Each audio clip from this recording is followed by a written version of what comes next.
they want to get on with their lives, and yet we have this constant migration into death and war, which is happening across the planet.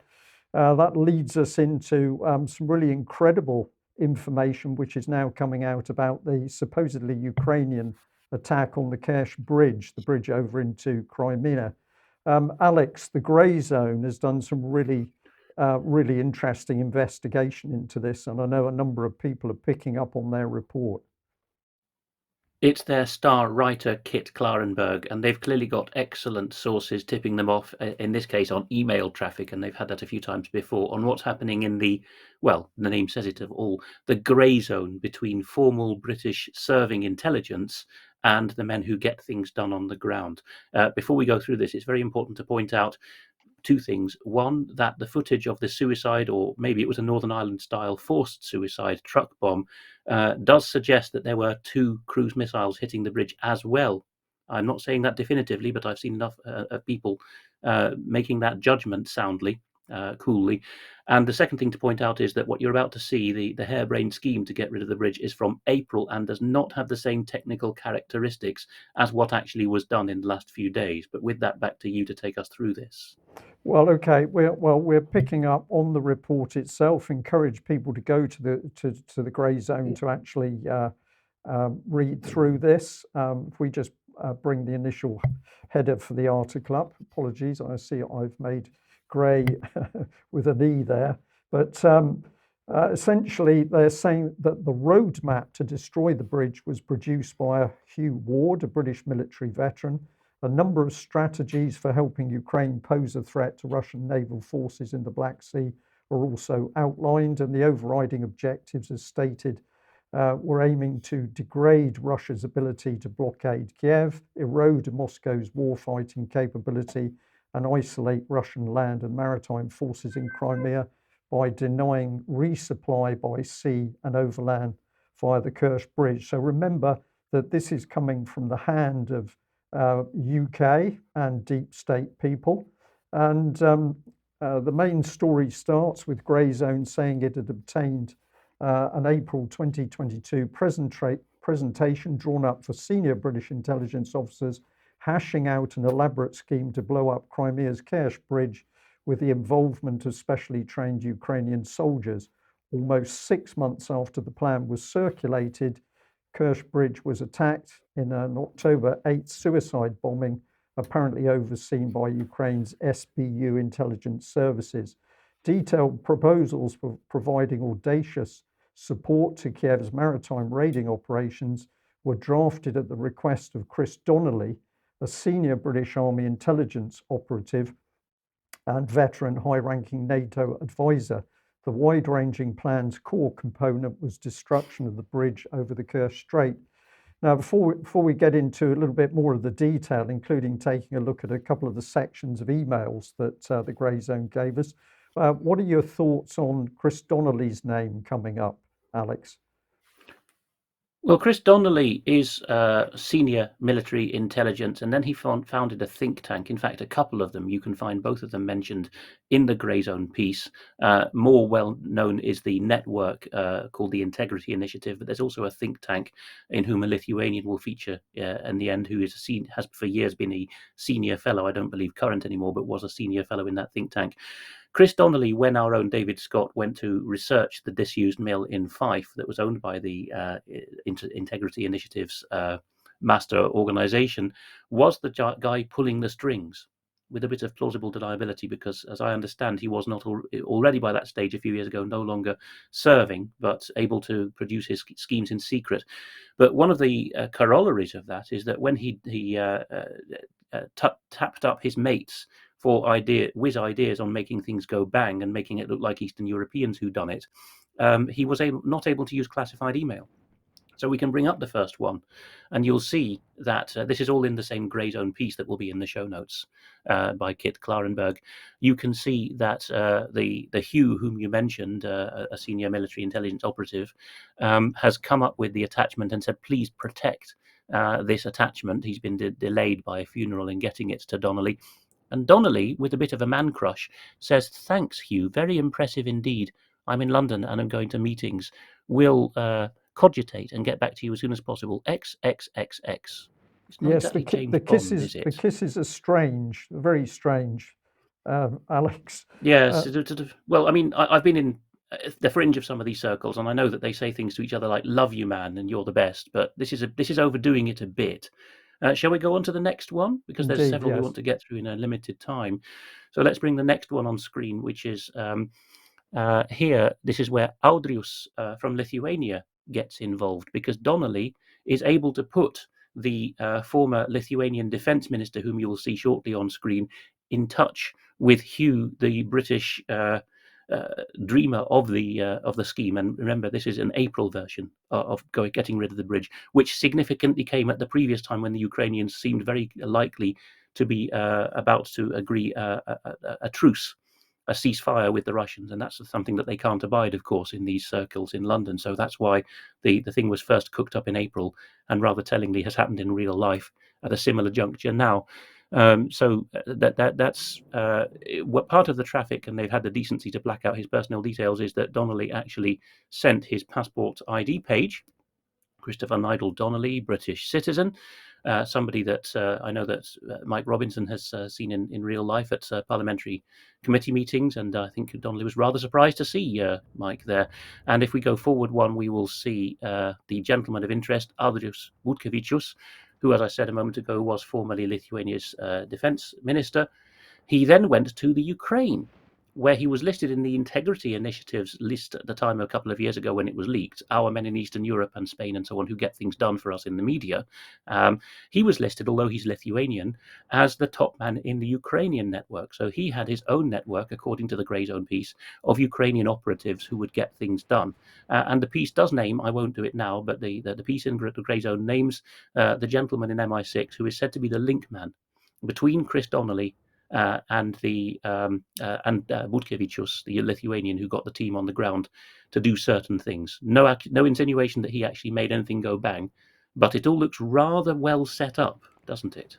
It's an a truly amazing coincidence, as often seems to happen around these operations. I'll just say, Alex, it's nice to see it. Getting a little bit of sun on your screen, so I don't know whether you're able to do something about that in a minute. But I just wanted to say here that Jeremy Fleming, we paid attention to because, of course, he's been talking about matters to do with Russia and ammunition supplies and the bridge attack. We'll play a little video of him in a moment, but let's have a little look through this audacious report that the Grey Zone gives in as a complete document.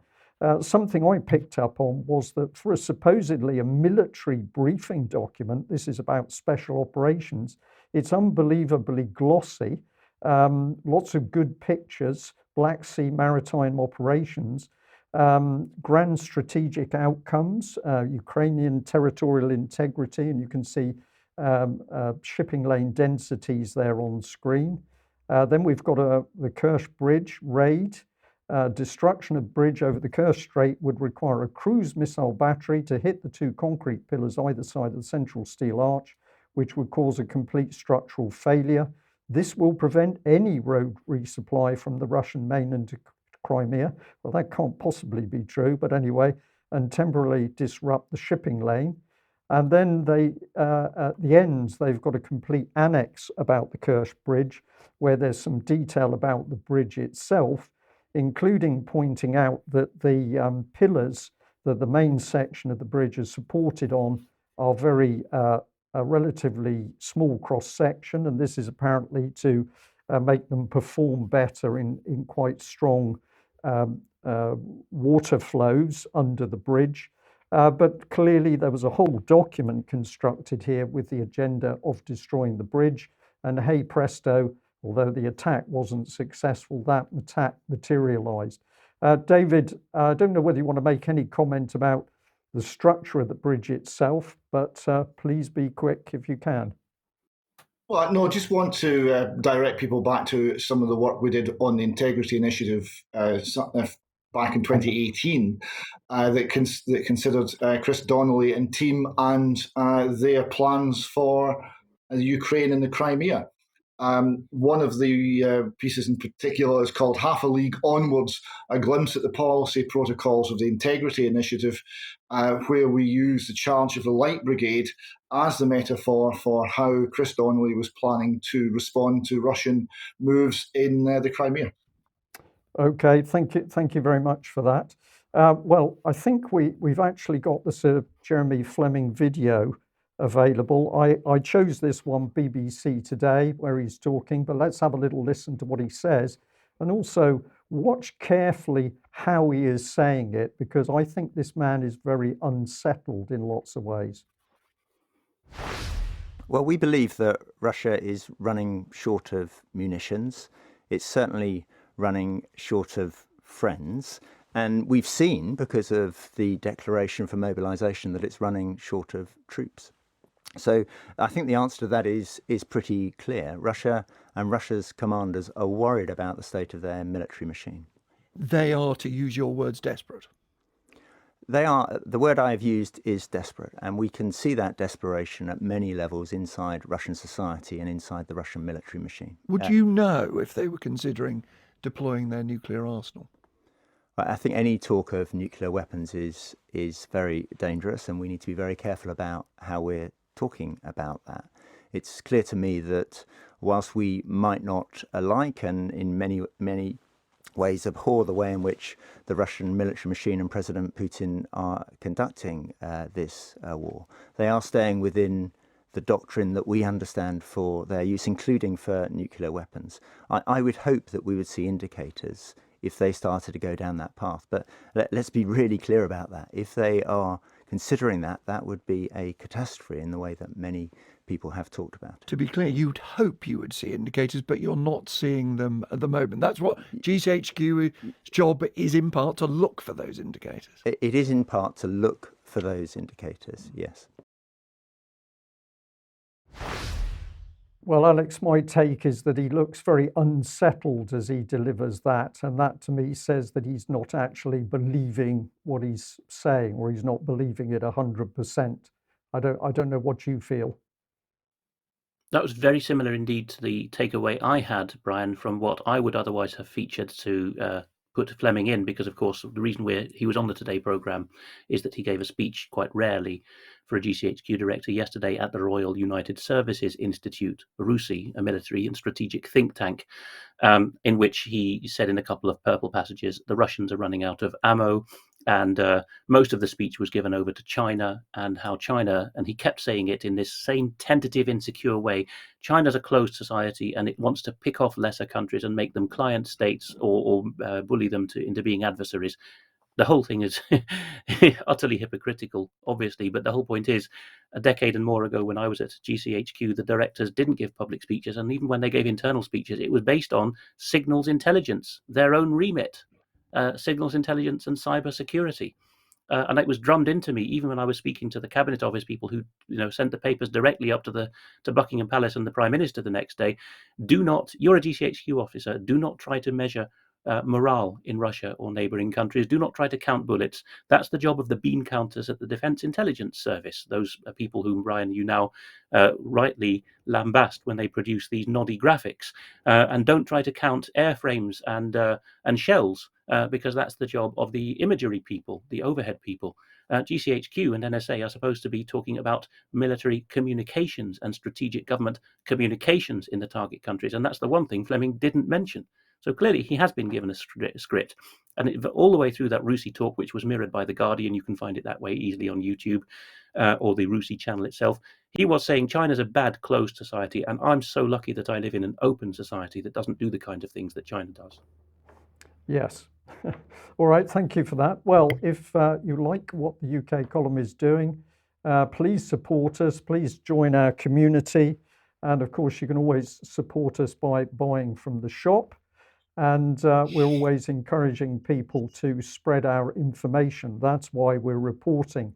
Now, I'm going to say I want to move on to talk about matters to do with health and bring Debbie in. But just very, very quickly, David, you met some really wonderful people in Israel who are also UK column supporters. Yes, we've got a still here. This is our gathering. This is the Jerusalem branch of the UK Column Appreciation Society, and we are meeting in, well, where else but Putin's pub? Although it's not called Putin's pub anymore. They've taken the name off the front. It's just called pub. Okay, well, we're going to say to all of those people, it's wonderful to see you, and thank you very much for all the support you're giving the UK column. And of course, we are as supportive of people from any country in the world. And my goodness, there's a lot of countries that are now paying attention to the column. Now, very quickly, I just wanted to bring in this email, which came into my inbox this morning. It was from a counsellor. And they said this: "Dear Brian, I expect you have seen this, but I thought I'd send it to you in case you have not. Everything seems to be in a make-believe world of Alice in Wonderland. Even the Chancellor of the Exchequer seems to have joined the Mad Hatter's Tea Party.